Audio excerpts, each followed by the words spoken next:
So the first bill I wanted to talk about was Senate Bill 236. It's Senator Carrico's bill and was nicknamed the Freedom to Pray bill in the press. I think that's a little bit of a misnomer. I think a better nickname would be the graduation bill.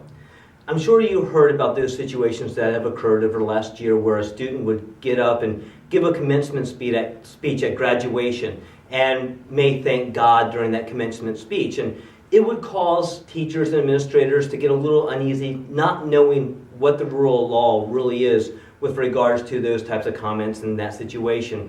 But it's very similar to what you hear at the Academy Awards or the Oscars. Well, this bill was put together to help provide that guidance.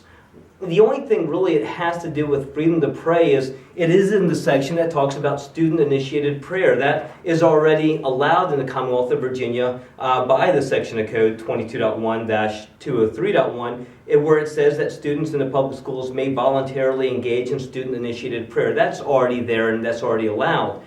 This just goes and puts a new section C in there to provide that additional guidance. The ACLU opposed this bill, saying that it's the government speaking through the students and that it's the government forcing invocations on the students who are captured in these student assemblies, and that now the schools are going to have to pick on who gives commencement speeches and who gives invocations out there and gets to talk about their religion, and it actually does none of that. It's Section C that really provides that guidance that was written into here, where it just says that at each school division, they'll adopt a policy that creates a limited public forum at the schools, and that public forum will be done in a manner that does not discriminate against a student's voluntary expression of a religious viewpoint, if any. And it's that if any part that I talked about in the education committee that's so important.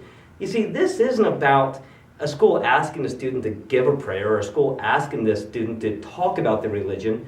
This just happens to govern if a student gets up to give a speech and in the course of the speech happens to thank God, that it gives guidance to the teachers and the administrators to say, this is okay, this is something that is allowed within the Code of Virginia. And it was probably most telling when this bill came to the floor of the House of Delegates. Delegate Morrissey got up and spoke against it, saying that this speech is already protected by the state code, and he gave the section of code that actually allows this type of speech. And I went and Googled that state code, and I brought it up, and not being an attorney, like most teachers and administrators, I had a hard time fully understanding that piece of code.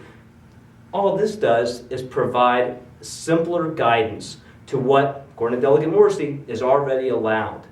And, you know, at the behest of the ACLU, and their complete misrepresentation of this bill, the governor has said that he's going to veto this when it gets to his desk. But I think we all can agree that clarification and guidance is never a bad thing. And I think the majority and overwhelming majority of the people would agree.